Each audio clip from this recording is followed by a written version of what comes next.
You know, so there are ways of thinking about it.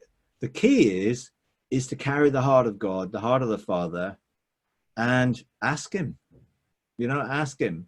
If I knew what I know now, then years ago, I would have done things differently, but I didn't have that knowledge and wisdom then. So I did the best I knew,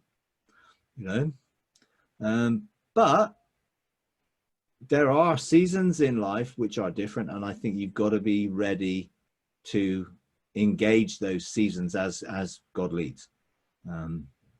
Things do change, and we have to be prepared for the changes and the shifts of the seasons that go on in our lives. But I wouldn't definitely be thinking negatively about dying. Prudence can be based in a wrong mindset. Yes.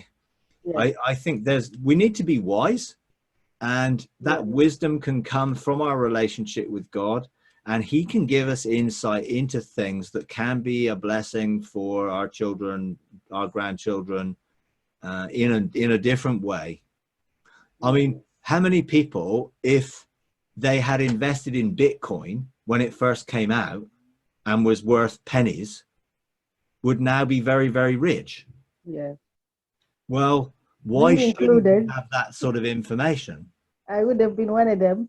Yeah, but why shouldn't we? Why shouldn't we be those who have insight into how to be wise in the taking advantage of the things in the world? Now, there are other spiritual ways of doing that in terms of the treasure room of heaven, whatever, but often it's sowing to reap, and I do think we need to be more open for the revelation that the Holy Spirit would give us, rather than just being dependent on our own understanding.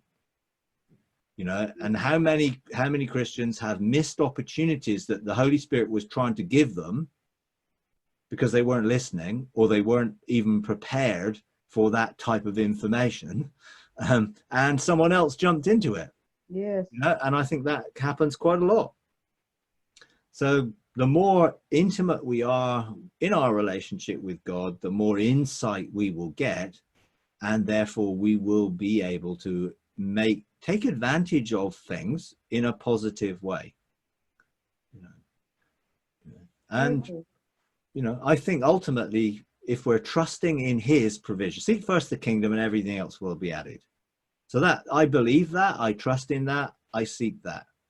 But I know the Holy Spirit also speaks to me about preparing certain things ahead of time. I mean, in fact, this morning, he told me to plan for 2021 and where I'm going to visit. So I thought, well, I don't even usually think about 2021 until well into 2020, if you like. But now I need to think about, okay, where am I going to go? And he told me I have mandates to do 3 things. So now I will go ahead and prepare for that, because he gave me that insight to do it. So I will do it. I wouldn't have done it in that way because I don't normally bother. But he said it specifically, so that's what I'll do.